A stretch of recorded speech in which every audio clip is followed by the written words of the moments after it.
দ্বিতীয় অধ্যায় পাকিস্তান আন্দোলন পটভূমি ও প্রেক্ষিত প্রথম পর্ব অবিভক্ত ভারতে মুসলিম বিদ্বেষ এবং সাম্প্রদায়িকতা সাম্প্রদায়িকতা উৎসের সন্ধানে ১ আমাদের আশঙ্কা হয় পূর্ব পাকিস্তানেও যারা এখনও উভয় সংস্কৃতির সমন্বয়ে বিশ্বাসী এবং উভয় বঙ্গের সাংস্কৃতিক ঐক্যের প্রতীক ও অবিচ্ছেদ্য অঙ্গ হিসেবে রামমোহন রবীন্দ্রনাথ প্রমুখের নামোচ্চারণে ভক্তি গদগদ্য হন তাঁদেরও এ রূঢ় সত্যটি মনোপুত হবে না কিন্তু সত্য সত্যই বহু বহু শতাব্দী হিন্দু মুসলমান এদেশে পাশাপাশি বাস করেছে এবং একই আকাশের তলে একই মাটির ফলে ও পানিতে এবং পানির জীব মৎস্যে উদরপূর্তি করে জীবনধারণ করেছে কিন্তু কখনও তাদের মধ্যে হাঁড়ির ও নাড়ির সম্পর্ক জন্মায়নি অথচ জৈবিক নীতি অনুসারে এ দুটির মাধ্যমেই হার্দিক সম্পর্ক সহজেই স্থাপিত হয় আর এ দুটিই হল সমাজবিজ্ঞানীর চোখে সামাজিক একত্ব স্থাপনের প্রধান হাতিয়ার মুসলমানদের পূর্বে গ্রিক শক পহব কুষাণ হুন প্রভৃতি বহু বিদেশী জাতি ভারতের বুকে হানা দিয়ে এদেশে বাস করেছে এবং কালপ্রবাহে বিরাট হিন্দু সমাজদেহে লীন হয়ে গেছে আজ তাদের একটিরও পৃথক সত্তার চিহ্নমাত্র নেই তার কারণ এই যে এসব বহিরাগত জাতির না ছিল বলিষ্ঠ ধর্মবিশ্বাস না সাংস্কৃতিক ঐতিহ্যের বিরাট ঐশ্বর্য কিন্তু মুসলমানরা যখন এদেশে আগমন করে স্থায়ীভাবে বসবাস শুরু করল তখন সঙ্গে নিয়ে এলো পৃথক একটি বলিষ্ঠ ও প্রাণ সঞ্জীবনী ধর্মবিশ্বাস এবং একটি জীবন্ত আত্মচেতনালব্ধ পৃথক সংস্কৃতি ও সমাজের ঐতিহ্য অতএব হিন্দু ধর্ম ও সংস্কৃতি এবং মুসলমান ধর্ম ও সংস্কৃতি দুটি পৃথক ও স্বতন্ত্র নিয়েই পাশাপাশি অবস্থান করেছে দুটির সংঘাতের ফলে একে অপরকে কিছু দান করেছে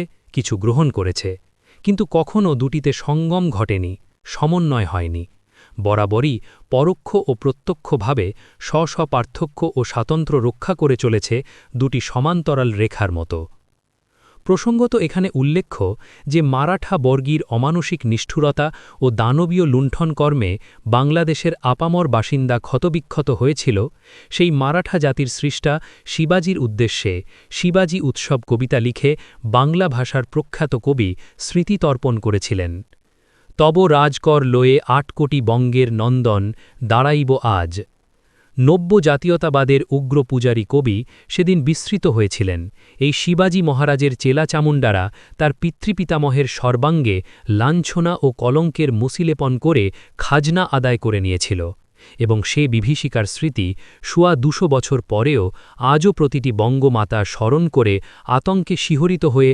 শিশুকর্ণে গুঞ্জন তোলে খোকা ঘুমালো পাড়া জুড়ালো বর্গী এলো দেশে বুলবুলিতে ধান খেয়েছে খাজনা দেব কিসে হিন্দু ধর্মের পুনরুজ্জীবনের শুভচিন্তায় কারও আপত্তি থাকতে পারে না কিন্তু শুভচিন্তার কালে সাম্প্রদায়িকতার যে অশুভ চিন্তায় মত্ত হয়েছিলেন তৎকালীন শিক্ষিত হিন্দু সমাজ এবং সাহিত্যের ক্ষেত্রেও যে কদর্শ ও গ্লানিকর পঙ্কের আবর্ত সৃষ্টি করেছিলেন সেটাই ছিল সবচেয়ে বেদনার দিক ১৯ শতকের শেষের দিকে বঙ্কিমচন্দ্র প্রমুখ চিন্তাবিদরা এই কদর্শ ঘূর্ণাবর্তের সৃষ্টা এবং আজাদি উত্তরকাল পর্যন্ত ছিল তার মলিনতা আবিলতা চোখের দৃষ্টিকে খর্ব করার ফলে এই স্বদেশীর উগ্র ভক্তরা কি পরিমাণে চিন্তাশক্তিরও অধোগতি ও অসঙ্গতি দেখিয়েছেন ঋষি আখ্যাত বঙ্কিমচন্দ্রের এই ধর্মচিন্তাতেই তা সুস্পরিস্ফুট মুসলমানের পর ইংরেজ রাজা হইল হিন্দু প্রজা তাহাতে কথা কহিল না বরং হিন্দুরাই ইংরেজকে ডাকিয়া রাজ্যে বসাইল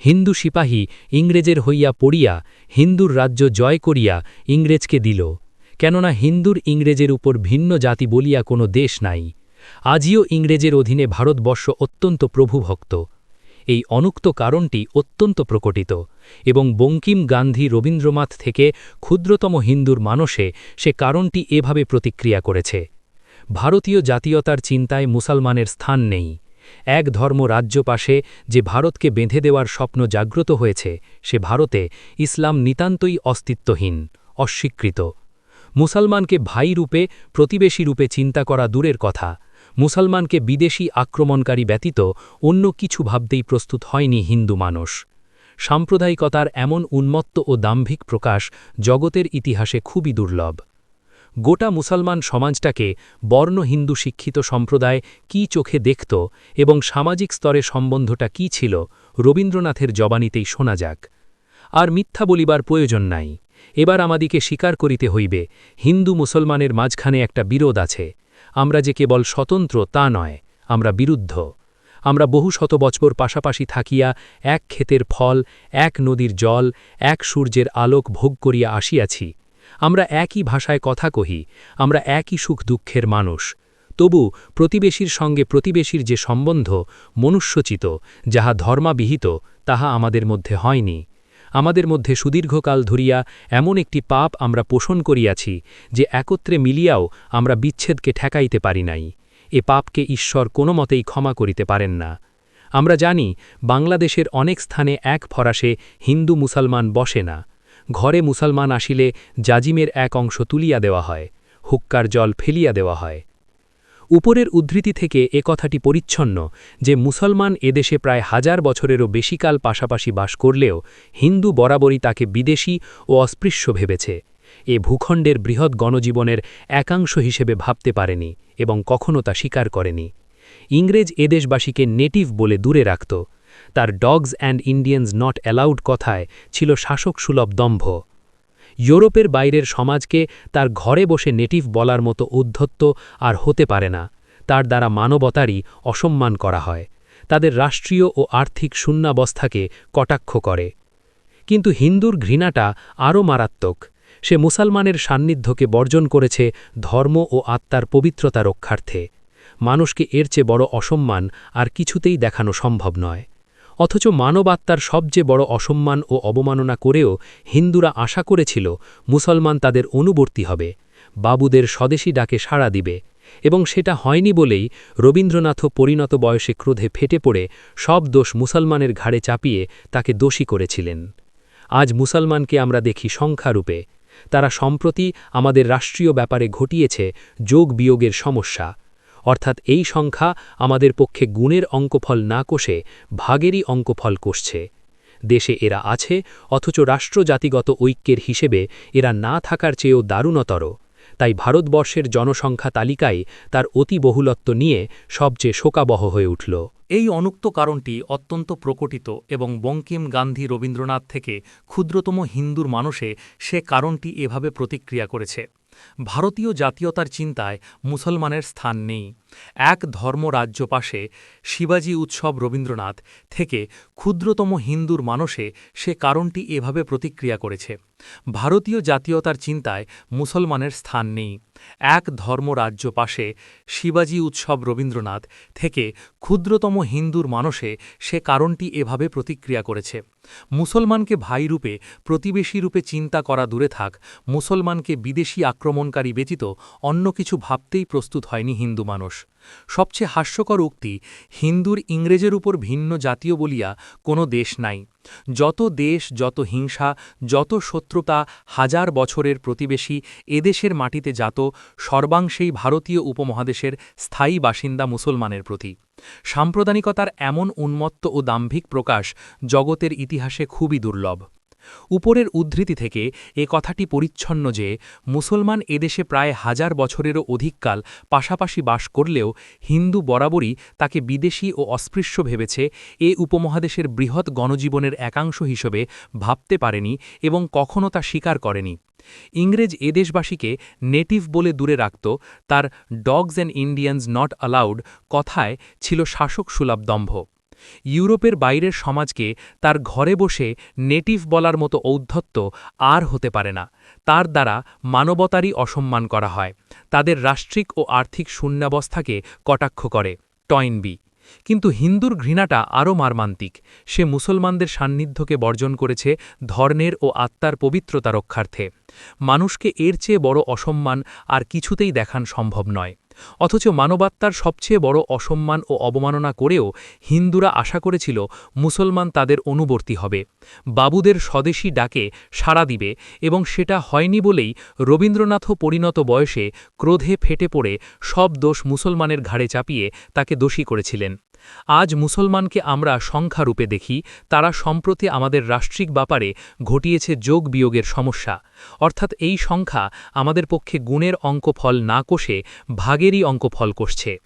দেশে এরা আছে, অথচ রাষ্ট্র জাতিগত ঐক্যের হিসেবে এরা না থাকার চেয়েও দারুণতর। তাই ভারতবর্ষের জনসংখ্যা তালিকায় তার অতি বহুলত্ব নিয়ে সবচেয়ে শোকাবহ হয়ে উঠল। 2 হিন্দু লোকে যে পুরাণ কাহিনী মনে করিয়া নিরপেক্ষতা ও উদারতা শিক্ষা করিতে পারে, তাহা অনেক দিন হইল তুমি ভুলিয়া গিয়াছ। আজ আবার একটু স্মরণ করো যে দিল্লীর সম্রাটকে একদিন তুমি জগদীশ্বর বলিয়া পূজা করিয়াছ, যাহাকে সন্তুষ্ট করিবার বাসনায় একদিন তোমাদের চন্দ্র, সূর্য, অনলবংশীয় রাজগণ নিজ নিজ ভগ্নী ও কন্যাগণ উপহার দিয়া আপনাদিগকে কৃতার্থ মনে করিতেন। যদি তোমাদের সেই জগদীশ্বরেরা তোমাদিগকে গরু জবে করিতে আদেশ করিতেন, তবে বলো, তোমরা তৎক্ষণাৎ ছুরি হাতে লইয়া হাঁটু গাড়িয়া গরুর গলার কাছে বসিয়া যাইতে কিনা? সেই আদেশটি যদি আর একটু চড়াইয়াই করিতেন, তবে বলো, আজ ভারতের গৃহে গৃহে গোমাংসের সুগন্ধ পাওয়া যাইত কিনা? যদি অস্বীকারের মতলব করিতেছ, তবে দেখো, ওই যে ৫০ লক্ষ শতযুদ্ধ বিজয়ী লৌহ মুকুটধারী দাড়িওয়ালা বীরপুরুষ তরবার নিষ্কষিত করিয়া বদ্ধপরিকর হইয়া দাঁড়াইয়া রহিয়াছে, উহারা এখনই তোমার উপর ঝাঁপাইয়া পড়ে। সাবধান, অস্বীকার করিও না। এখন দেখো, তাহারা যদি তোমাদের ন্যায় ক্ষুদ্রতা প্রদর্শন করিতেন, তবে তোমাদিগকে কি মহাবিপদে পড়িতে হইত। কিন্তু তাহারা সে চিন্তাও কখনো করেন নাই, কারণ অধীনস্থ দাসদিগের শোচনীয় জীবনের স্বাধীন ইচ্ছাটুকুর ওপর হস্তক্ষেপ করা অন্যায় ও পাপ বলিয়া তাহাদের বিশ্বাস ছিল। যে মুসলমান একসময় তোমার ঘৃণিত পৌত্তলিক জীবনের প্রতিও এইরূপ উদারতা প্রদর্শন করিয়াছেন, আজ তুমি নিজের শক্তি ও অধিকারের পরিমাণ ভুলিয়া তাহারই ওপর অত্যাচারে প্রবৃত্ত হইয়াছ, তাহাদেরই সামাজিক কার্যের ওপর হাত বাড়াইয়াছ, তাহাদেরই ধর্মসঙ্গত অধিকার পদদলিত করিবার চেষ্টায় আছ। তুমি কে? তুমি হিন্দু শিক্ষিত লোক, বাণিজ্য ব্যবসায়ী বা অন্য কিছু? তুমি দেশের অসংখ্য অধিবাসীর মধ্যে একজন মাত্র।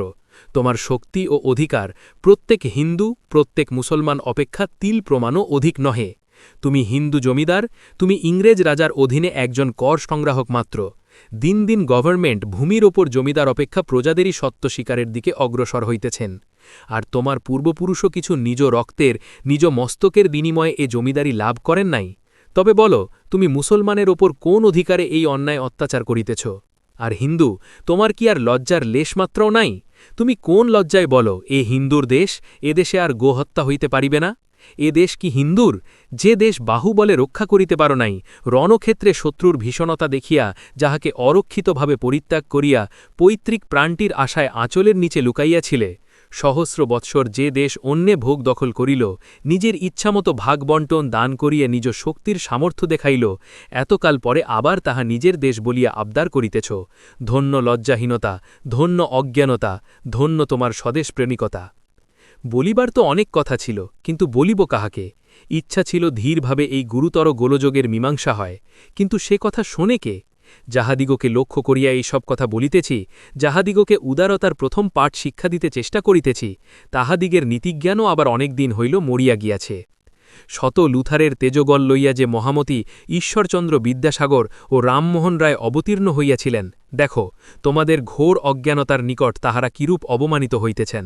তাহাদের বজ্রবিদ্যুতের প্রতাপসম্পন্ন লেখনী তোমাদিগকে যাহা শিক্ষা দিতে পারে নাই, আমার দুর্বল লেখনী কেমন করিয়া তোমাদিগকে তাহা বুঝাইবে? তোমরা কৌলিন্য প্রথার বশীভূত হইয়া শত সংখ্যক অবলার পানিগ্রহণ করিয়া তাহাদিগকে চির দুঃখিনী করিতে পারো, সেদিকে তোমাদের দয়া ভূতানুকম্পা ঘেঁষে না।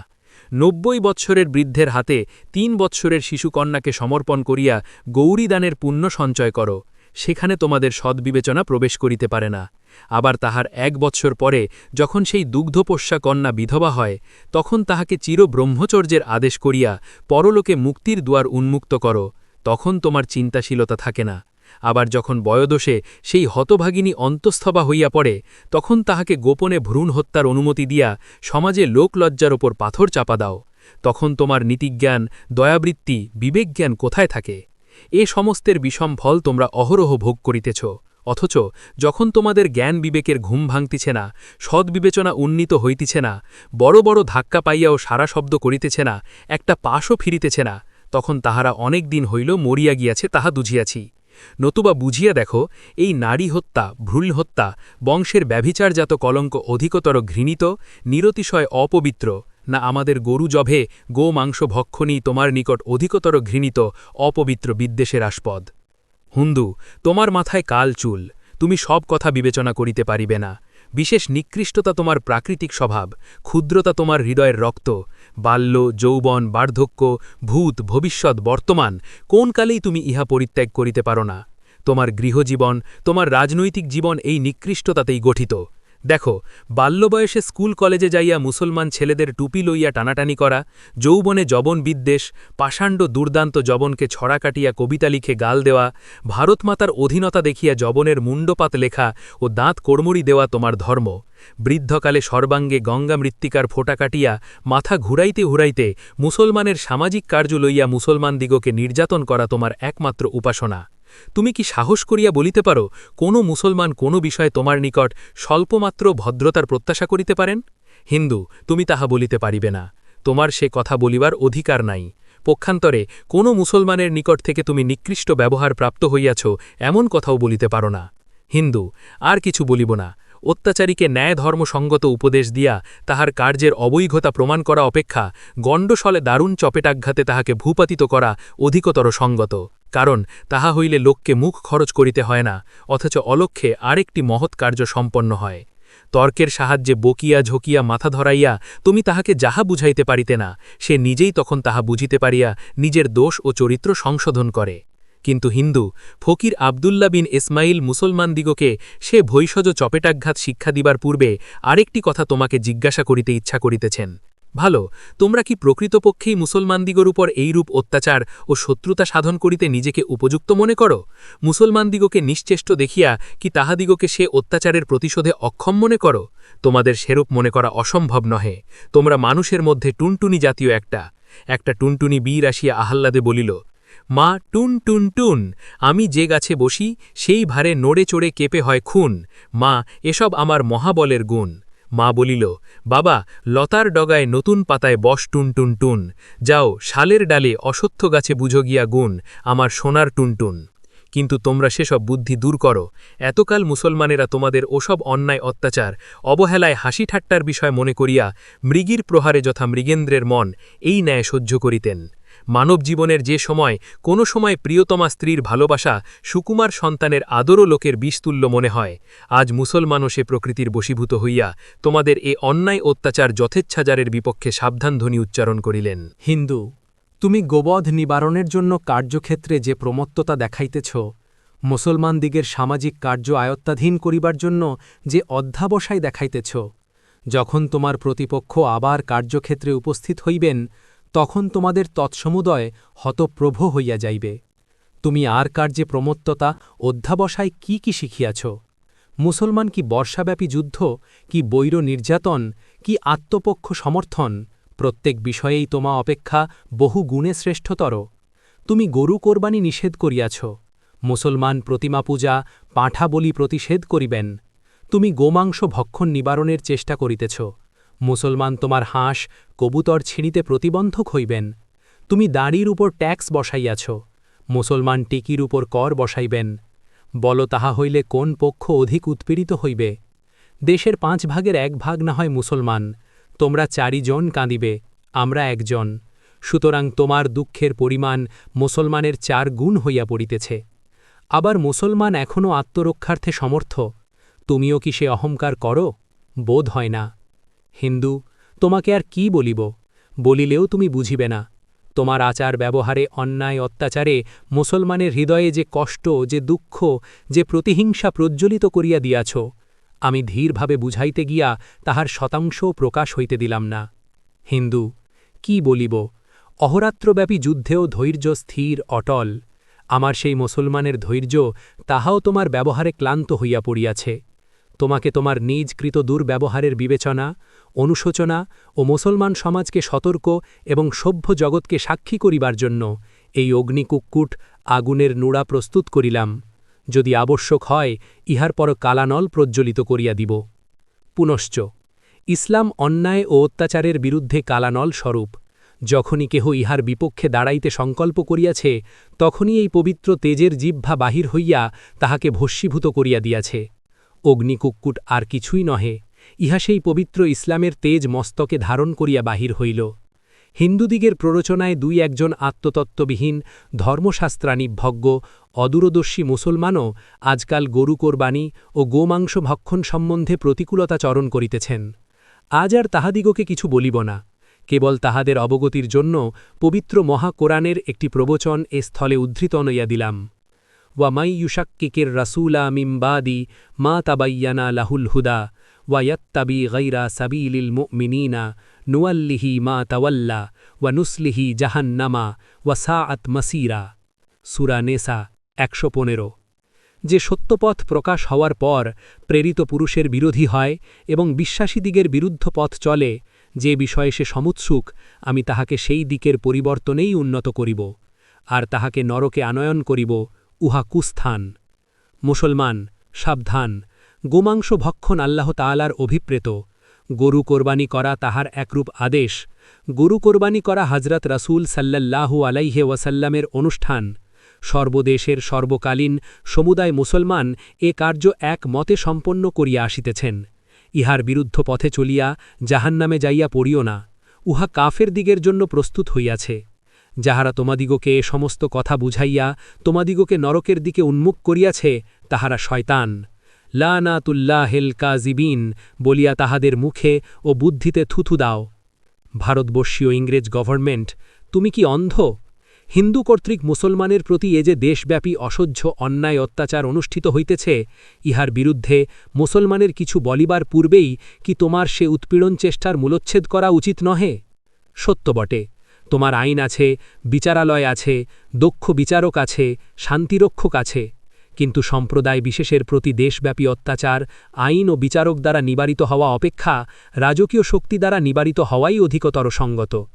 কারণ উৎপীড়িতদের মধ্যে শতকরা ৯৯ জন লোকই এমন যারা আইন আদালতের সাহায্য গ্রহণ করিতে সম্পূর্ণ অক্ষম।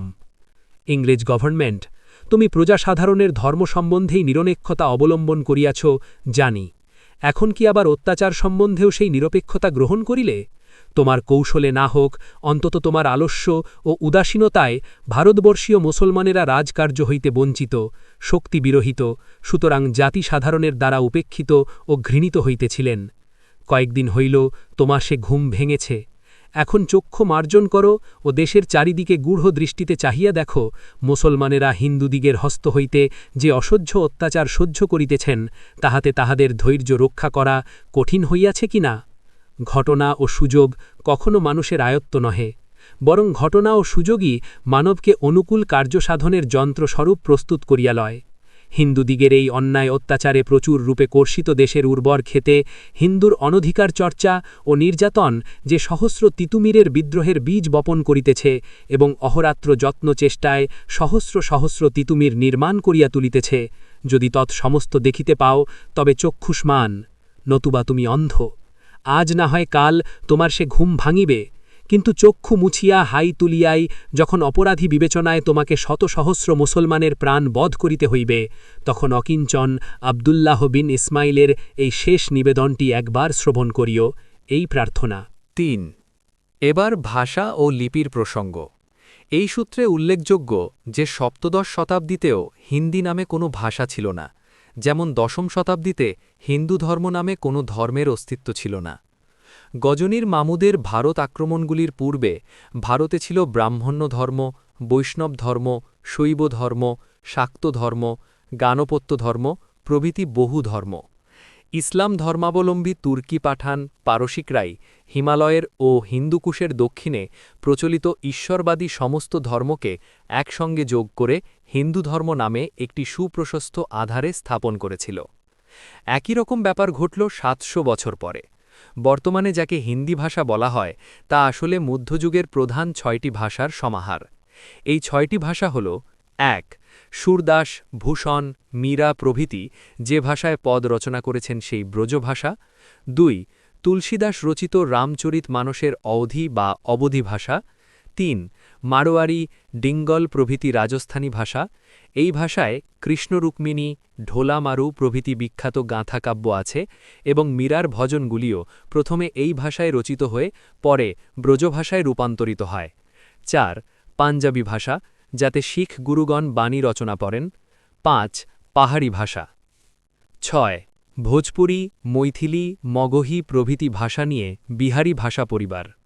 এই সঙ্গে মনে রাখা ভালো যে মধ্যযুগের সবচেয়ে প্রসিদ্ধ সমন্বয়বাদের কবি কবীর ভোজপুরি, অওধি, ব্রজভাষা এই তিনটি ভাষার সংমিশ্রণে এক নিজস্ব ভাষা সৃষ্টি করেছিলেন, অর্থাৎ তার ভাষাও তার ভাবনারই প্রকাশ। আবার এগুলির সঙ্গে উর্দু ভাষা মিশে গিয়ে গড়ে উঠেছে আগ্রা, দিল্লি, লখনৌর খাড়ি বলি হিন্দি। এই মিশ্রণের প্রক্রিয়া ঊনবিংশ শতাব্দীর কলকাতাবাসীদের মিশ্র সমাজে একটা বিশেষ রূপ পায়। কলকাতা শহর গড়ে ওঠার সঙ্গে সঙ্গে ব্যবসা বাণিজ্যের আর সেই সঙ্গে ইউরোপীয় সংস্কৃতির আকর্ষণে গঙ্গা বিধৌত সমস্ত উত্তর ভারতের, উপরন্তু পাঞ্জাব, রাজস্থান, গুজরাট, সিন্ধু প্রভৃতি অঞ্চল থেকে দলে দলে নানাভাষী মানুষ এসে জড়ো হয় কলকাতায়। এই বহুভাষী মিশ্র জনগোষ্ঠীর ব্যবহারিক প্রয়োজনে যে নতুন সামান্য ভাষা মুখে মুখে গড়ে ওঠে, তাই আধুনিক হিন্দি ভাষার প্রথমাবস্থা। এদিকে ফোর্ট উইলিয়াম কলেজে ইংল্যান্ড থেকে আগত ইংরেজ যুবকদের একটা স্থানীয় ভাষা তালিমের প্রয়োজন হচ্ছিল। সেটা এমন একটা ভাষা হবে যা দিয়ে পাঞ্জাবি, রাজস্থানী, অওধি, ভোজপুরি, মৈথিলি প্রভৃতি বিভিন্ন ভাষাভাষীর সঙ্গে ইংরেজ সিভিলিয়ানরা কথোপকথন করতে পারবে। ফোর্ট উইলিয়াম কলেজের অধ্যক্ষ জেমস গিল ক্রাইস্ট তেমন একটা ভাষাকে ব্যাকরণবদ্ধভাবে গড়ে তোলার কাজে লালুজি লাল, পণ্ডিত সদল মিশ্র প্রমুখ অধ্যাপকদের নিয়োগ করলেন। ওদিকে শ্রীরামপুরের ব্যাপটিস্ট মিশনারিগণ ভারতের বৃহত্তর জনসাধারণের কাছে বাইবেলের বাণী পৌঁছে দেওয়ার জন্য সাহায্য নিলেন ফোর্ট উইলিয়াম কলেজে সৃষ্ট হিন্দিরই। হিন্দি সাংবাদিকতার ইতিহাস শুরু হল উদন্ত মার্তণ্ড নামের সাপ্তাহিক পত্রিকা থেকে, যা কলকাতা থেকেই প্রথম প্রকাশিত হয়। তারপরে বারাহসী নিবাসী একজন বাঙালি প্রকাশ করলেন সুধাকর নামে একটি পত্রিকা। এইভাবে ঊনবিংশ শতাব্দীর প্রথমার্ধে হিন্দির বাল্য ও কৈশোর কাটে। একই সঙ্গে শুরু হল উর্দু এবং হিন্দির মধ্যে শক্তি পরীক্ষা। ঊনবিংশ শতাব্দীর প্রথমার্ধে উত্তর ভারতের সম্ভ্রান্ত সমাজে তিনটি ভাষার সম্যক প্রচলন ছিল: পারসিক, সংস্কৃত ও উর্দু। প্রথম দুটি ছিল বিদ্বান ব্যক্তিদের বিদ্যা অনুশীলনের ও আলোচনার ভাষা, কিন্তু ধর্মাধর্ম নির্বিশেষে সাধারণ মানুষের আলাপের ও শিক্ষার ভাষা ছিল উর্দু। ইংরেজদের দ্বারা মুঘল বাদশাহ বাহাদুর শাহের নির্বাসনের পরে কোনো হিন্দু মহল থেকে উর্দুকেও নির্বাসনে পাঠিয়ে তার স্থানে হিন্দির অভিষেক সম্পানের দাবি উঠতে শুরু করে। কিন্তু অনেক অভিজাত বা শিক্ষিত হিন্দুর কাছেও হিন্দির জন্য ওই দাবি নিম্ন রুচির পরিচায়ক ছিল। এর মধ্যে দু প্রজন্মের বিরোধও নিহিত ছিল। লালা লাজপত রায় তার আত্মজীবনীতে লিখেছেন যে তিনি যখন আর্য সমাজে দীক্ষা নিয়ে হিন্দির প্রচার শুরু করেন, তখন তার পিতা ক্ষুব্ধ হয়ে বলেছিলেন যে উর্দু হল শরীফ বা গণ্যমান্যদের ভাষা, আর হিন্দি হল বাজারের বা ক্রেতা বিক্রেতার ভাষা। ২০ শতকের ষষ্ঠ দশকে সভাপতির একটি ভোটের জোরে হিন্দিকে ভারতের রাষ্ট্রভাষা করা হয়, কিন্তু হিন্দির প্রচারকগণ সমস্ত হিন্দু ধর্মাবলম্বীদেরকে উর্দু বর্জন করে হিন্দি গ্রহণের জন্য প্রচণ্ড আন্দোলন শুরু করেন। ফলে অনিবার্যভাবে ভাষার বিষয়টা সাম্প্রদায়িক চরিত্র, বর্ণ ও রূপ লাভ করে এবং সাম্প্রদায়িক বিভেদে ও বিরোধে ইন্ধন যোগায়। একদিকে হিন্দু ধর্মসভা ও গোরক্ষিণী সভাগুলির উর্দুর বিপক্ষে ও হিন্দির পক্ষে তীব্র তৎপরতা, অন্যদিকে মুসলিম মজলিস ও মৌলবি জামায়াতগুলির উর্দুর পুরনো ইজ্জত রক্ষার জন্য মরিয়া লড়াই। স্বভাবতই সাম্প্রদায়িক কারণে অর্থাৎ হিন্দু সংখ্যাগরিষ্ঠতার জন্য হিন্দির বলবৃদ্ধি অনিবার্য ছিল। আদিতে মুন্সী প্রেমচাঁদ উর্দু সাহিত্যিক ছিলেন, কিন্তু ক্রমবর্ধমান হিন্দিবাদীদের এবং অবশ্যই সংখ্যাগরিষ্ঠতার চাপে ১৯১৬ খ্রিস্টাব্দে তিনিও উর্দুকে বর্জন করে বৃহত্তর পাঠক সমাজের কাছে পৌঁছবার জন্য হিন্দিকে বরণ করেন। বর্তমানে তিনিই শ্রেষ্ঠ হিন্দি সাহিত্যিক রূপে স্বীকৃত।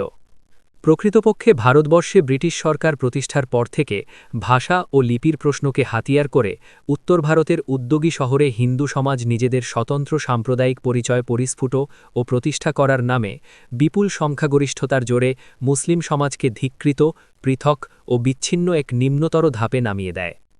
প্রকৃতপক্ষে ভারতের রাজনীতিতে গান্ধীজির আবির্ভাবের পর থেকে ভারতের স্বাধীনতা লাভ পর্যন্ত মোটামুটি ৩০ বছরের ইতিহাস রচনার কালে আমরা দৃষ্টি নিবদ্ধ রাখি ব্রিটিশ রাজ, জাতীয় কংগ্রেস ও মুসলিম লীগের এই তিনটি শক্তির মধ্যে রাজনৈতিক টানাপোড়ন, দর কষাকষি ও লড়াইয়ের মধ্যে। আমরা ভুলে যাই যে কংগ্রেসের পিছনে তথা ভেতরে হিন্দু সাম্প্রদায়িকতার শক্তিও ছিল, এবং তাছাড়াও হিন্দু মহাসভার একটা পৃথক শক্তি ছিল, এবং তাছাড়া ১৯২৫ সালে নাগপুরে দশেওরা উৎসবের দিনে প্রতিষ্ঠিত রাষ্ট্রীয় স্বয়ংসেবক সংঘের একটা উগ্র হিন্দু শক্তি ছিল। আমরা ভুলে যাই যে ১৯২৮ সালের ডিসেম্বরে জয়করের আচরণে জিন্না শুধু অপমানিত হননি বা কলকাতা থেকে সোজা দিল্লিতে তার প্রতিদ্বন্দ্বী মুসলিম নেতা মোহাম্মদ শফির সঙ্গে হাত মেলাননি, পরে তিনি জয়করের দৃষ্টিভঙ্গিকে পার্টিং অফ দ্য ওয়েজ বলে চিহ্নিত করেন। আমাদের মনে রাখা ভালো যে গান্ধী বা নেহেরু নন, জয়করই জিন্নার জীবনের শেষ ২ দশকের চিন্তাধারা ও কর্মসূচিকে নির্ধারণ ও পরিচালন করেন। জয়কর মানে ড মুকুন্দরাও মানরাও জয়কর নামক এক ব্যক্তিমাত্র নন, একটা উপসর্গ, একটা লক্ষণ, একটা বিশেষ বক্তব্য, একটা শক্তি। সেই শক্তির তখন বালককাল, কিন্তু তার ঔদ্ধত্যের উৎস ছিল বারবার সংখ্যাগরিষ্ঠতা। র্যামজে ম্যাকডোনাল্ড যখন সাম্প্রদায়িক রোয়েদাদ ঘোষণা করেন, তখন জিন্না ধর্মীয় সাম্প্রদায়িকতাকে সরকারি ব্যবস্থার অঙ্গীভূত করার জন্য ক্ষুব্ধ হন। তিনি কোনো বিশেষ ধর্মীয় সম্প্রদায়ের নিরাপত্তার জন্য অন্তত ১৯৩৫ সাল পর্যন্ত আন্দোলন করেননি। তিনি চেয়েছিলেন সংখ্যালঘুর স্বার্থ সুরক্ষা। ধর্মীয় সম্প্রদায় এবং সংখ্যালঘু সম্প্রদায় সমার্থক নয়। ১৯৩৫ সালেও জিন্না বলেন, Minorities means a combination of things. It may be that minority has a different religion from the other citizens of a country. Their language may be different, their race may be different, their culture may be different, and the combination of all these elements, religion, culture, race, language, art, music, and so forth, makes the minority a separate entity in the state, and that separate entity wants safeguards. Surely, therefore, we must face this question as a political problem. We must solve it and not evade it. একটা সর্বভারতীয় সিদ্ধান্ত গ্রহণের ক্ষেত্রে ধর্মীয় ভিন্নতাকে তিনি বাধা মনে করেননি। সর্বভারতীয়তাকে তিনি ধর্মের আলোকে নয়, রাজনৈতিক বিষয় হিসেবে বিচার করতে চেয়েছিলেন।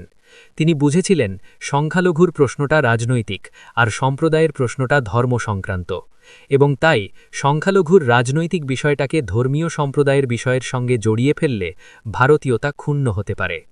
জিন্নার চিন্তাধারা ২টি প্রাচীরে বাধা পেয়ে ৩০-এর দশকের মাঝামাঝি সময়ে একেবারে ভিন্ন খাতে ঘুরে যায়।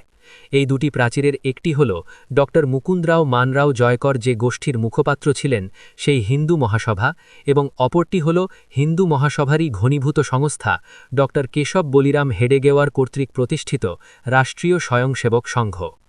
১৯২৮ সালে জিন্নাকে প্রশ্ন করা হয়েছিল যে কোন অধিকারে তিনি ভারতের সংবিধান নিয়ে কথা বলছেন, আর ৩০-এর দশক জুড়ে হিন্দু মহাসভার ও রাষ্ট্রীয় স্বয়ংসেবক সংঘের নেতাগণ বারবার প্রশ্ন তোলেন ভারতে মুসলমানদের অধিকার নিয়ে।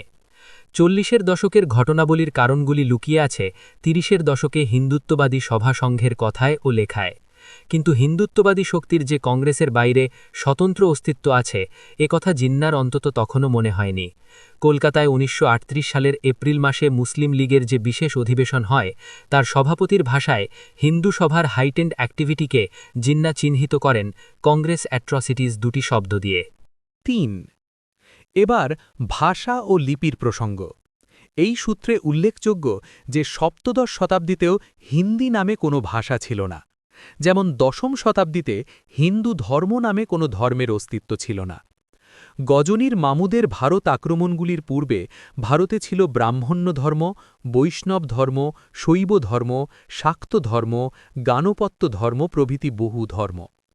ইসলাম ধর্মাবলম্বী তুর্কি, পাঠান, পারসিকরাই হিমালয়ের ও হিন্দুকুশের দক্ষিণে প্রচলিত ঈশ্বরবাদী সমস্ত ধর্মকে একসঙ্গে যোগ করে হিন্দু ধর্ম নামে একটি সুপ্রশস্ত আধারে স্থাপন করেছিল। একই রকম ব্যাপার ঘটল ৭০০ বছর পরে। বর্তমানে যাকে হিন্দি ভাষা বলা হয় তা আসলে মধ্যযুগের প্রধান ৬টি ভাষার সমাহার। এই ৬টি ভাষা হল: ১. সুরদাস, ভূষণ, মীরা প্রভৃতি যে ভাষায় পদ রচনা করেছেন সেই ব্রজভাষা। ২. তুলসীদাস রচিত রামচরিতমানসের অওধি বা অবধি ভাষা। ৩. মারোয়াড়ি, ডিঙ্গল প্রভৃতি রাজস্থানী ভাষা। এই ভাষায় কৃষ্ণ রুক্মিণী, ঢোলা মারু প্রভৃতি বিখ্যাত গাঁথা কাব্য আছে, এবং মীরার ভজনগুলিও প্রথমে এই ভাষায় রচিত হয়ে পরে ব্রজভাষায় রূপান্তরিত হয়। ৪. পাঞ্জাবি ভাষা, যাতে শিখ গুরুগণ বাণী রচনা করেন। ৫. পাহাড়ি ভাষা। অবিভক্ত ভারতে মুসলিম বিদ্বেষ এবং সাম্প্রদায়িকতা। ৬. ভোজপুরি, মৈথিলি, মগহী প্রভৃতি ভাষা নিয়ে বিহারি ভাষা পরিবার। এই সঙ্গে মনে রাখা ভালো যে মধ্যযুগের সবচেয়ে প্রসিদ্ধ সমন্বয়বাদের কবির ভোজপুরি, অওধি, ব্রজভাষা এই ৩টি ভাষার সংমিশ্রণে এক নিজস্ব ভাষা সৃষ্টি করেছিলেন, অর্থাৎ তার ভাষাও তার ভাবনারই প্রকাশ। আবার এগুলির সঙ্গে উর্দু ভাষা মিশে গিয়ে গড়ে উঠেছে আগ্রা, দিল্লি, লখনৌর খাড়ি বলি হিন্দি। এই মিশ্রণের প্রক্রিয়া ঊনবিংশ শতাব্দীর কলকাতাবাসীদের মিশ্র সমাজে একটা বিশেষ রূপ পায়। কলকাতা শহর গড়ে ওঠার সঙ্গে সঙ্গে ব্যবসা বাণিজ্যের আর সেই সঙ্গে ইউরোপীয় সংস্কৃতির আকর্ষণে গঙ্গা বিধৌত সমস্ত উত্তর ভারতের উপরন্তু পাঞ্জাব, রাজস্থান, গুজরাট, সিন্ধু প্রভৃতি অঞ্চল থেকে দলে দলে নানাভাষী মানুষ এসে জড়ো হয় কলকাতায়। এই বহুভাষী মিশ্র জনগোষ্ঠীর ব্যবহারিক প্রয়োজনে যে নতুন সামান্য ভাষা মুখে মুখে গড়ে ওঠে, তাই আধুনিক হিন্দি ভাষার প্রথমাবস্থা। এদিকে ফোর্ট উইলিয়াম কলেজে ইংল্যান্ড থেকে আগত ইংরেজ যুবকদের একটা স্থানীয় ভাষা তালিমের প্রয়োজন হচ্ছিল। সেটা এমন একটা ভাষা হবে যা দিয়ে পাঞ্জাবি, রাজস্থানী, অউধি, ভোজপুরি, মৈথিলি প্রভৃতি বিভিন্ন ভাষাভাষীর সঙ্গে ইংরেজ সিভিলিয়ানরা কথোপকথন করতে পারবে। ফোর্ট উইলিয়াম কলেজের অধ্যক্ষ জেমস গিলক্রিস্ট তেমন একটা ভাষাকে ব্যাকরণবদ্ধভাবে গড়ে তোলার কাজে লালুজি লাল, পণ্ডিত সদল মিশ্র প্রমুখ অধ্যাপকদের নিয়োগ করলেন। ওদিকে শ্রীরামপুরের ব্যাপটিস্ট মিশনারিগণ ভারতের বৃহত্তর জনসাধারণের কাছে বাইবেলের বাণী পৌঁছে দেওয়ার জন্য সাহায্য নিলেন ফোর্ট উইলিয়াম কলেজে সৃষ্ট হিন্দিরই। হিন্দি সাংবাদিকতার ইতিহাস শুরু হল উদন্ত মার্তণ্ড নামের সাপ্তাহিক পত্রিকা থেকে, যা কলকাতা থেকেই প্রথম প্রকাশিত হয়।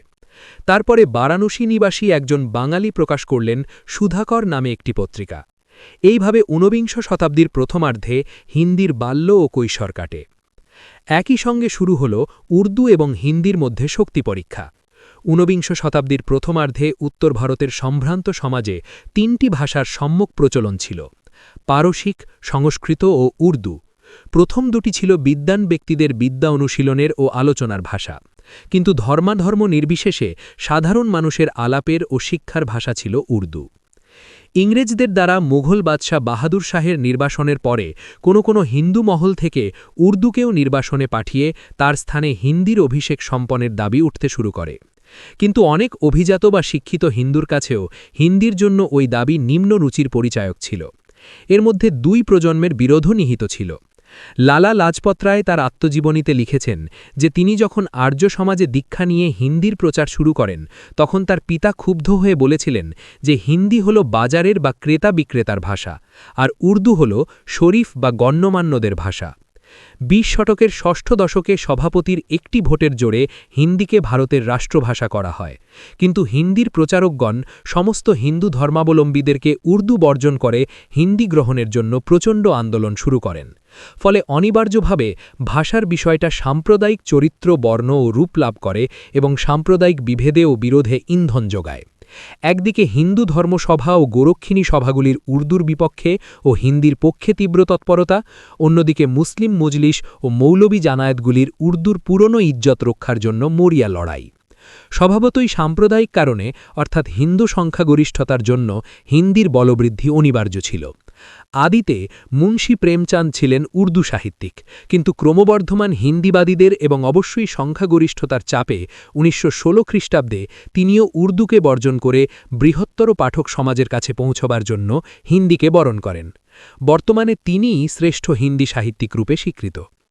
প্রকৃতপক্ষে ভারতবর্ষে ব্রিটিশ সরকার প্রতিষ্ঠার পর থেকে ভাষা ও লিপির প্রশ্নকে হাতিয়ার করে উত্তর ভারতের উদ্যোগী শহরে হিন্দু সমাজ নিজেদের স্বতন্ত্র সাম্প্রদায়িক পরিচয় পরিস্ফুট ও প্রতিষ্ঠা করার নামে বিপুল সংখ্যাগরিষ্ঠতার জোরে মুসলিম সমাজকে ধিক্কৃত, পৃথক ও বিচ্ছিন্ন এক নিম্নতর ধাপে নামিয়ে দেয়।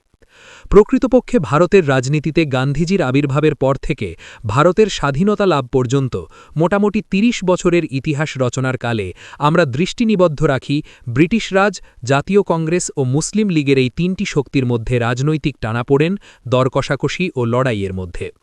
আমরা ভুলে যাই যে কংগ্রেসের পেছনে তথা ভেতরে হিন্দু সাম্প্রদায়িকতার শক্তিও ছিল, এবং তাছাড়াও হিন্দু মহাসভার একটা পৃথক শক্তি ছিল, এবং তাছাড়া ১৯২৫ সালে নাগপুরে দশেহরা উৎসবের দিনে প্রতিষ্ঠিত রাষ্ট্রীয় স্বয়ংসেবক সংঘের একটা উগ্র হিন্দু শক্তি ছিল।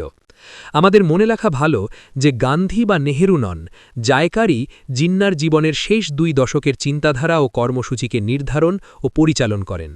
জায়কার মানে ডক্টর মুকুন্দ রামরাও জায়কার নামক এক ব্যক্তিমাত্র নন, একটা উপসর্গ, একটা লক্ষণ, একটা বিশেষ বক্তব্য, একটা শক্তি। সেই শক্তির তখন বালককাল, কিন্তু তার ঔদ্ধত্যের উৎস ছিল বর্বর সংখ্যাগরিষ্ঠতা। র্যামজে ম্যাকডোনাল্ড যখন সাম্প্রদায়িক রোয়াদাত ঘোষণা করেন তখন জিন্না ধর্মীয় সাম্প্রদায়িকতাকে সরকারি ব্যবস্থার অঙ্গীভূত করার জন্য ক্ষুব্ধ হন। তিনি কোনো বিশেষ ধর্মীয় সম্প্রদায়ের নিরাপত্তার জন্য অন্তত ১৯৩৫ পর্যন্ত আন্দোলন করেননি। তিনি চেয়েছিলেন সংখ্যালঘুর স্বার্থ সুরক্ষা। ধর্মীয় সম্প্রদায় এবং সংখ্যালঘু সম্প্রদায় সমার্থক নয়। ১৯৩৫ সালেও জিন্না বলেন, minorities means a combination of things. It may be that a minority has a different religion from the other citizens of a country. Their language may be different, their race may be different, their culture may be different, and the combination of all these elements, religion, culture, race, language, art, music and so forth, makes the minority a separate entity in the state, and that separate entity wants safeguards. একটা সর্বভারতীয় সিদ্ধান্ত গ্রহণের ক্ষেত্রে ধর্মীয় ভিন্নতাকে তিনি বাধা মনে করেননি। সর্বভারতীয়তাকে তিনি ধর্মের আলোকে নয়, রাজনৈতিক বিষয় হিসেবে বিচার করতে চেয়েছিলেন।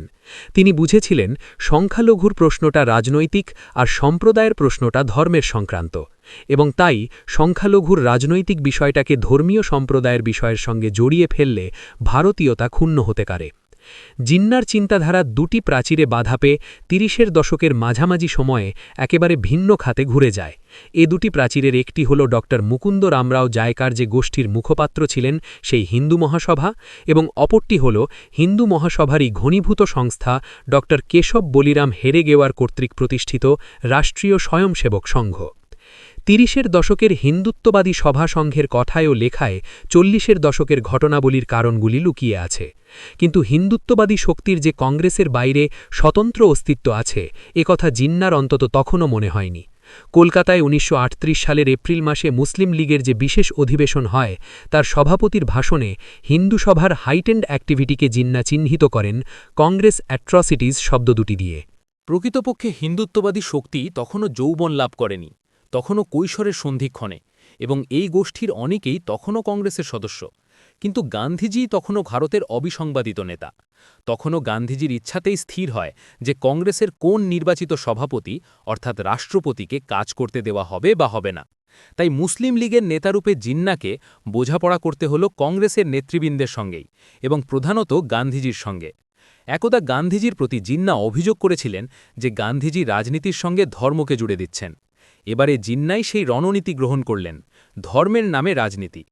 মাইকেল এডওয়ার্ডস লিখেছেন, তিলক had been the first to recognize the power of religious feeling as a weapon against the British. Jinnah learned the lesson and turned it against Congress. ঘটনা এই যে তিলক, লাজপত রায়, গান্ধীজি প্রমুখ অনেকেই রাজনীতির হাতিয়ার হিসেবে ধর্মকে ব্যবহার করেছেন, এবং তখন জিন্নাই তার বিরোধিতা করেছিলেন। এবং জিন্নার ট্র্যাজেডি এই যে তিনি যার বিরোধী ছিলেন নিজেও শেষ পর্যন্ত সেই কাজ করতে বাধ্য হয়েছিলেন। বলেছি যে ১৯৩৬ পর্যন্ত মুসলিম লীগের রাজনীতি মুসলিম রাজ প্রতিষ্ঠার রাজনীতি ছিল না।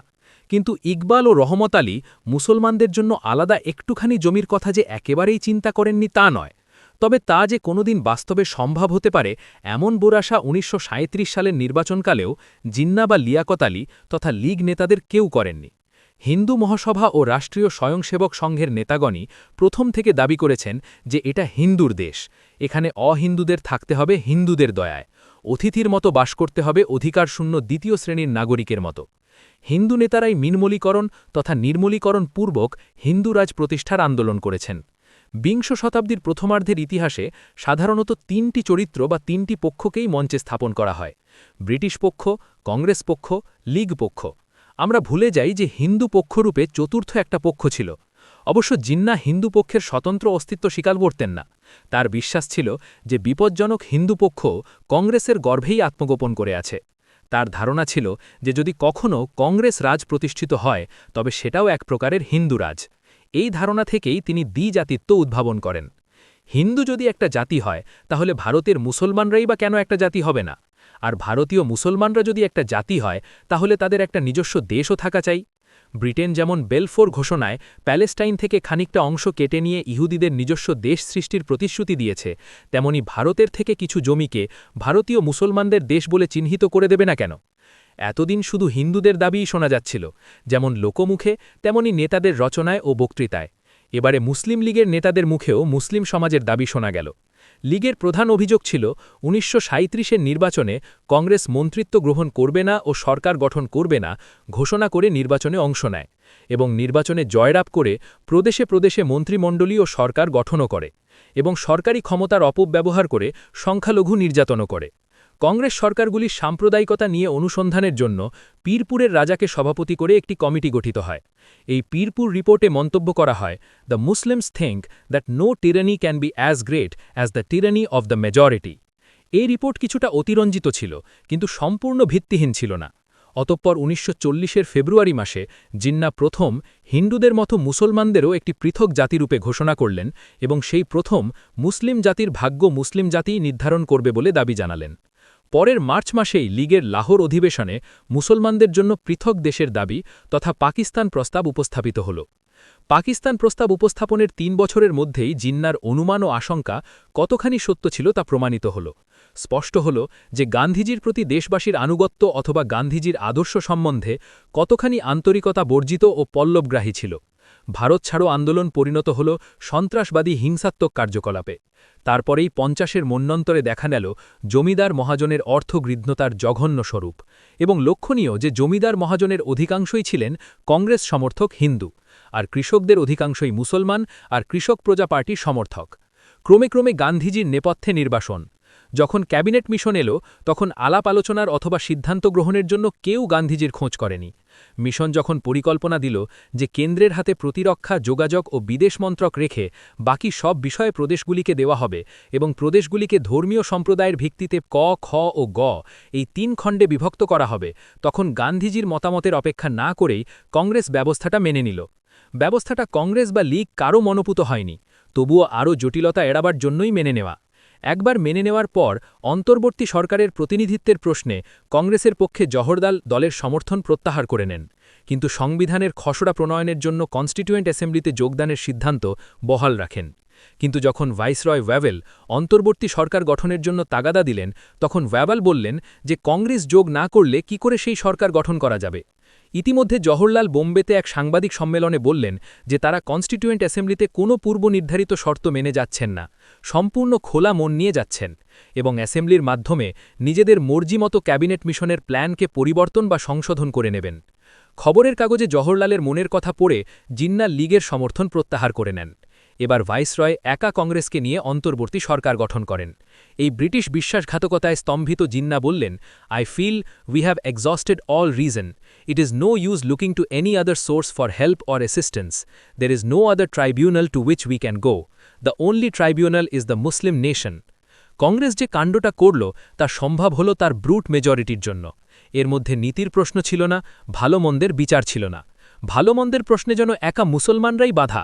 তাই জিন্না গভীর ক্ষোভে বললেন, are we alone to be guided by reason, justice, honesty and fair play when on the other hand there are perfidious dealings by the Congress? Never have we in the history of the League done anything but by constitutional methods, but now we are forced into this position. This day we bid goodbye to constitutional methods. যেমন গান্ধীজি ১৯৪২-এ ডাক দিয়েছিলেন করেঙ্গে ইয়া মরেঙ্গে, তেমনি Jinnah direct অ্যাকশনে ডাক দিলেন। Direct অ্যাকশনের উদ্দেশ্য ছিল to achieve Pakistan and get rid of the present slavery under the British and the contemplated future of centre Hindu domination. স্পষ্টতই ডাকটা ছিল ভাইসরয়ের প্রতারণা বা পক্ষপাতিত্বের জন্য ব্রিটিশ সরকারের বিরুদ্ধে, কিন্তু হল উল্টা বুঝলি বাম। করেঙ্গে ইয়া মরেঙ্গে ডাকের পরবর্তী ঘটনাবলী যেমন গান্ধীজির কল্পনাতীত ছিল, তেমনি ডাইরেক্ট অ্যাকশন ডাকের পরবর্তী ঘটনাবলীও জিন্নার সমস্ত কল্পনাকে অতিক্রম করে যায়। ডাইরেক্ট অ্যাকশন দিবসে কলকাতায় যে ভয়াবহ দাঙ্গা শুরু হয় তা কতটা মুসলিম লীগ সরকারের পরিকল্পিত ছিল বলা মুশকিল। যদি ধরে নেওয়া হয় যে সুহরাবর্দী একদিকে গুন্ডা বাহিনী অন্যদিকে পুলিশ বাহিনী নামিয়ে দাঙ্গা মাত করবেন ভেবেছিলেন, তাহলেও প্রশ্ন থাকে যে বিনা প্রস্তুতিতে হিন্দু দাঙ্গাবাজদের পক্ষে সুহরাবর্দীর সম্মিলিত বাহিনীকে মাত করা সম্ভব ছিল কিনা। ভাজপার অর্থাৎ ভারতীয় জনতা পার্টির জনপ্রিয়তা ভারতের ইতিহাসে মর্যাদার ব্যঞ্জনা কি মঙ্গলের দিয়তনা কি শুভ সূচনা, সেই বিচারের মধ্যে না গিয়েও বলা যায় যে মন্দির ওহি বানায়েঙ্গে এই একটাই মন্ত্রের জোরে তার অভাবিত বিরাট প্রাসাদ গড়ে উঠেছে ভারতের বিখ্যাত হিন্দি বলয়ের উপরে। আর ওই মন্ত্রের তাৎপর্য হল বাবরি মসজিদের ধ্বংসসাধন, যা বাস্তবে রূপায়িত হল ১৯৯২-এর ৬ ডিসেম্বর। একথা বলা হয় বটে যে হিন্দু মৌলবাদী শক্তির হিংস্র জনতা মসজিদ চূর্ণ করেছে, কিন্তু ঘটনা এই যে মসজিদ ভাঙার জন্য হাজার হাজার করসেবক পাওয়া গেছে। শত শত মাইল পার হয়ে দেশের নানা স্থান থেকে তারা মসজিদ ভাঙার জন্য পরম উৎসাহে অযোধ্যায় ফয়জাবাদে সমবেত হয়েছে। সেখানে তারা একত্র হয়ে পরিণত হয়েছে হিংস্র জনতায়। তারপর সেই জনতা দিনের আলোয় সবার চোখের সামনে প্রচণ্ড উল্লাসে মসজিদ ভেঙেছে।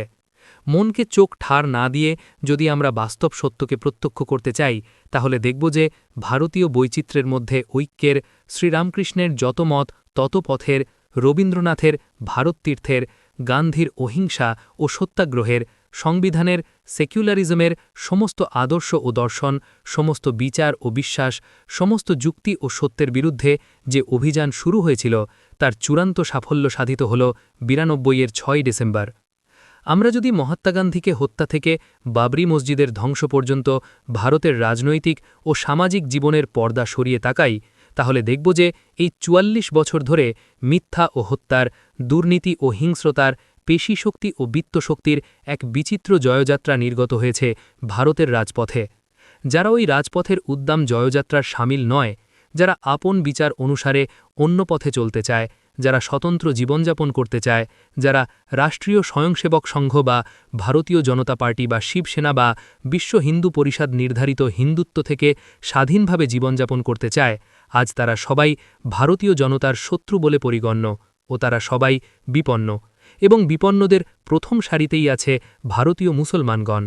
গান্ধী হত্যার একটা কৌতূহলোদ্দীপক দিক এই যে দেশ ভাগ করে পাকিস্তান সৃষ্টির ফলে যারা প্রকৃতই ক্ষতিগ্রস্ত হয়েছিল, যারা বাস্তু অথবা সম্পত্তি হারিয়েছিল, অথবা সাম্প্রদায়িক দাঙ্গার ফলে আত্মীয় স্বজন বা প্রিয়জনদের হারিয়ে ক্রোধে বা শোকে উন্মত্ত হয়েছিল, তাদের কেউ গান্ধীজিকে হত্যা করেনি। তাকে হত্যা করে হিন্দুত্বের নামে বা বেশে এমন একটি সংস্কৃতি যা প্রকৃতপক্ষে হিংসা ও হত্যার তথা অপরাধের সংস্কৃতি। কেমন করে ও কেন এই সংস্কৃতি মহারাষ্ট্রীয়দের একাংশকে বিশেষভাবে উদ্বুদ্ধ করল, সে বিশ্লেষণের অবকাশ এই সংক্ষিপ্ত ও সাধারণ আলোচনায় নেই। কিন্তু বিস্ময়ের বিষয় এই যে রাষ্ট্রীয় স্বয়ংসেবক সংঘ, বিশ্ব হিন্দু পরিষদ প্রভৃতি সংগঠনগুলির জন্ম ও কর্মশুরু মহারাষ্ট্রের ভূমিতেই।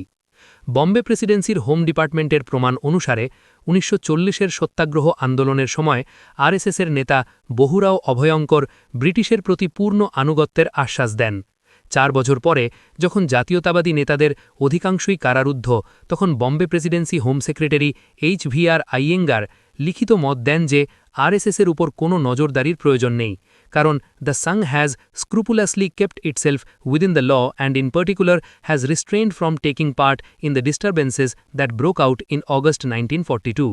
হোম ডিপার্টমেন্টের আরেকটি উল্লেখে দেখা যায়, in a secret meeting held at Rohtak on May 19, 1946, Dada Bhai of Nagpur is reported to have said that the Sang's struggle was not against the British but against the Muslims. Mahatma গান্ধীর নেতৃত্বের বিরুদ্ধে শুরু থেকে গোলওয়ালকরের অভিযোগ ছিল তা an instrument to destroy national consciousness, কেননা গান্ধীর বিশ্বাস ছিল যে হিন্দু মুসলমানের সম্প্রীতি ব্যতীত কোনো স্বরাজ সম্ভব নয়, এবং এই সম্প্রীতির কথা বলে তিনি ভারতীয় সমাজের ভয়ঙ্করতম ক্ষতি করছেন, and committed the most heinous sin of killing the life spirit of a great and ancient people. একই মানসিকতার প্রকাশ আমি দেখেছি আমার ব্যক্তিগত অভিজ্ঞতায় ১৯৮৫ সালের জুন মাসে বম্বের চেম্বুর অঞ্চলের একজন বিখ্যাত সমাজসেবকের বাড়িতে। সেখানে আমি যখন যাই তখন একজন ৩০-৩৫ বছরের রাজ্য সরকারি কর্মচারী উপস্থিত ছিলেন। আমার ভাঙা হিন্দি শুনে তিনি জানতে চেয়েছিলেন যে আমি বাংলাদেশ থেকে এসেছি কিনা।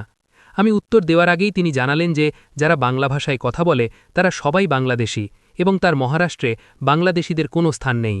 গৃহকর্তা অত্যন্ত অপ্রস্তুত হয়ে যুবকটিকে থামাবার চেষ্টা করলে যুবকটি আরও উত্তেজিত হয়ে বললেন যে পবিত্র রোমান সাম্রাজ্য থেকে ভারতীয়দের শিক্ষা নেওয়া উচিত।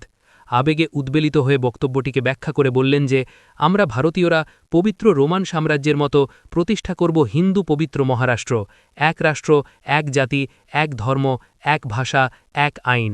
বাংলা ভাষার কবি একবার নোবেল পুরস্কার পেয়েছে বলে সব বাংলাদেশিদের ধারণা তাদের বাংলা ভাষার আলাদা মহিমা আছে, কিন্তু পবিত্র হিন্দু মহারাষ্ট্রে হিন্দি ছাড়া অন্য কোনো ভাষার মহিমা নেই। যারা উর্দু কি বাংলা বলবে তাদের তাড়ানো হবে, তারা ক্ষমতায় এলে বাংলাদেশি জনগণমন গানটিকে ভাড়ে ফেলে দিবে, তার জায়গায় সংস্কৃত বন্দে মাতরম বা নতুন করে রচিত হিন্দিতে কোনো গানকে জাতীয় সঙ্গীত রূপে গ্রহণ করা হবে।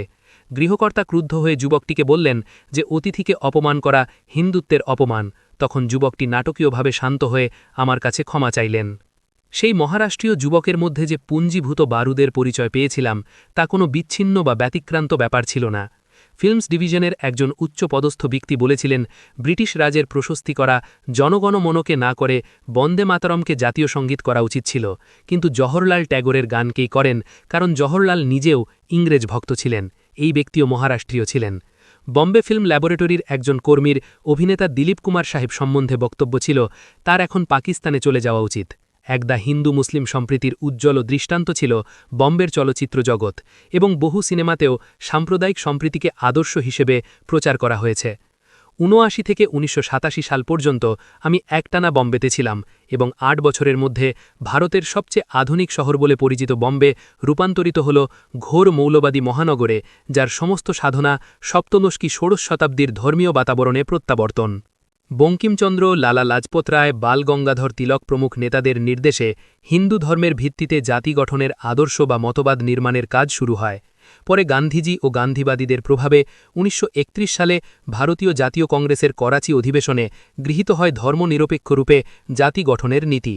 তার ৭ বছর পরে উই অর আওয়ার ন্যাশনালহুড ডিফাইন্ডে গুরু গোলওয়ালকর হিন্দু জাতিসত্তাকে খুব দৃঢ়তার সঙ্গে প্রতিষ্ঠা করে লেখেন, we repeat, in Hindustan the land of the Hindus lives and should live the Hindu nation, satisfying all the 5 essential requirements of the modern world. Consequently, only those movements are truly national as aim at rebuilding, revitalizing and emancipating from its present stupor the Hindu nation. Those only are nationalist patriots who, with the aspiration to glorify the Hindu race and nation next to their heart, are prompted into activity and strive to achieve that goal. Otherwise, all are traitors and enemies to the national cause, or to take a charitable view, idiots. এই চিন্তাধারা ও এই দৃষ্টিভঙ্গির কোনো পরিবর্তন স্বাধীন ভারতের সংবিধান রচনার পরেও দেখা যায় না। একই সঙ্গে চলে ওই সংবিধানকে সেকুলার রূপে দেওয়ার প্রচেষ্টা, অন্যদিকে চলে ভারতকে হিন্দু রাষ্ট্ররূপে ঘোষণা। গোলওয়ালকরের বক্তব্যের প্রতিধ্বনি শুনি বাল ঠাকরের মন্তব্যে। টাইম পত্রিকার প্রতিনিধি যখন তাকে প্রশ্ন করেন যে বম্বে থেকে মুসলিম বিতারণ হিন্দু জাতি গঠনের পথে পা রাখার ঢাপ কিনা, তখন ঠাকরে বলেন, we don't need stepping stones, this is a Hindu Rashtra. আবার লালকৃষ্ণ আদবানিও ভারত সম্বন্ধে তার রাষ্ট্রীয় ধারণা ব্যাখ্যা করেন, my conception is that this country, whether you call it India or Bharat, has its roots in Hindu ethos, and in that sense it has always been a Hindu Rashtra. It was a Hindu Rashtra, it is a Hindu Rashtra, and it shall remain a Hindu Rashtra. আদবানিজি হিন্দু রাষ্ট্র আর হিন্দু সভ্যতা এই দুই ধারণার মধ্যে সূক্ষ্ম ভেদ নির্দেশ করতে পারেন বটে, কিন্তু বিশাল হিন্দু জনসাধারণের কাছে ওই ভেদ তাৎপর্যহীন।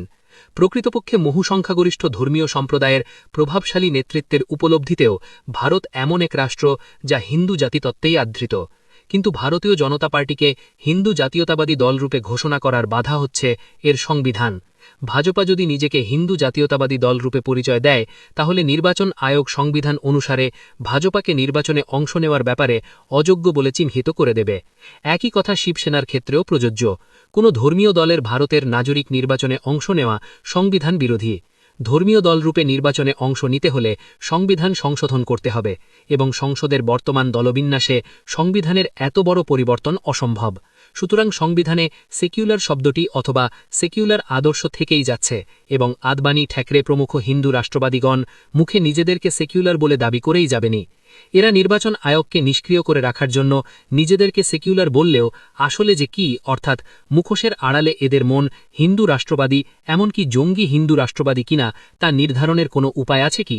সংঘ পরিবারের রাজনৈতিক অঙ্গ ভাজপার মুখ্য লক্ষ্য হচ্ছে হিন্দু রাজ প্রতিষ্ঠা, কিন্তু ওই উদ্দেশ্য প্রকাশের বাধা হচ্ছে সংবিধান, আর সংবিধান সংশোধনের উপায় হচ্ছে সংসদে প্রয়োজনীয় অর্থাৎ 2/3 সংখ্যাগরিষ্ঠতা ও সেই গরিষ্ঠতা অর্জনের জন্য বর্তমান সংবিধান অনুসারে নির্বাচনী সংগ্রাম করা। তার জন্য ভাজপার আপাতত সেকুলার ছদ্মবেশ ধারণ করা প্রয়োজন।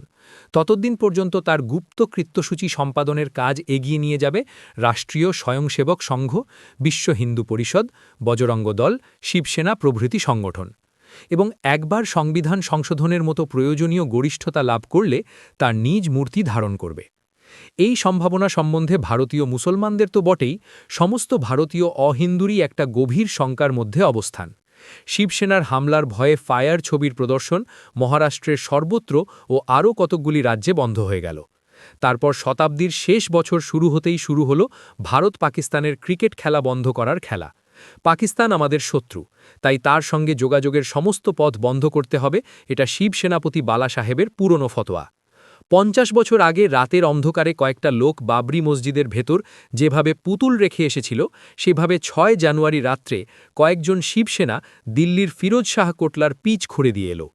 প্রধানমন্ত্রী বাজপেয়ী যখন বললেন যে রাতের আধারে চুপি চুপি পিচ খোঁড়ার মধ্যে কোনো বাহাদুরি নেই, হিম্মতওয়ালারা সীমান্তে গিয়ে জওয়ানদের পাশে দাঁড়িয়ে লড়ুক, তখন বালা সাহেব জবাব দিলেন যে শিবসেনার হল গেরিলা কায়দায় যুদ্ধ, আর আধুনিক যুদ্ধাস্ত্র পেলে তারা সীমান্তেও লড়তে পারে। প্রকৃতপক্ষে ৭ থেকে ২১ জানুয়ারি পর্যন্ত ভারত পাকিস্তানের ক্রিকেট খেলাকে উপলক্ষ করে শিবসেনা ও ভাজপার নেতৃত্বাধীন সরকারের মধ্যে যেসব বার্তা বিনিময় হয়, সেসবের থেকে এই সত্যটাই বেরিয়ে আসে যে ভারতের প্রধানমন্ত্রী যেন আসলে শিবসেনার অনুগৃহীত অধীনস্থ কর্মচারী। ১৯ জানুয়ারি মুম্বাইয়ের ক্রিকেট কন্ট্রোল বোর্ডের দপ্তর ভাঙচুরের পর প্রধানমন্ত্রীর নির্দেশে স্বরাষ্ট্রমন্ত্রী ও তথ্যমন্ত্রী মুম্বাইয়ে উড়ে গিয়ে শিব সেনাপতিকে মিনতি করে কোনো মতে ১ বছরের জন্য পাকিস্তানি ক্রীড়াদলকে ভারতে এসে খেলতে দেওয়ার অনুমতি লাভ করলেন। আর মহারাষ্ট্রের মুখ্যমন্ত্রী ঘোষণা করলেন যে যারা ক্রিকেট বোর্ডের দপ্তর ভাঙচুর করেছে তাদের বিরুদ্ধে আইনানুগ কোনো ব্যবস্থা নেওয়ার প্রশ্নই ওঠে না। শ্রীকৃষ্ণ কমিশনের রিপোর্ট, হুসেনের শিল্প, দীপা মেহতার চলচ্চিত্র ও ভারত পাকিস্তান ক্রীড়া সম্পর্ক নিয়ে ঘটনাগুলি এটাই প্রমাণ করে যে বিংশ শতাব্দীর শেষ প্রান্তে ভারতে আইনের শাসন, সরকারের কর্তৃত্ব ও মানবিক সভ্যতার অনেক ঊর্ধ্বে মুসলিম তথা সংখ্যালঘুদের উপর গুন্ডাবাজির, হিন্দুত্বের নামে হিংস্রতার ও ধর্মের নামে বর্বরতার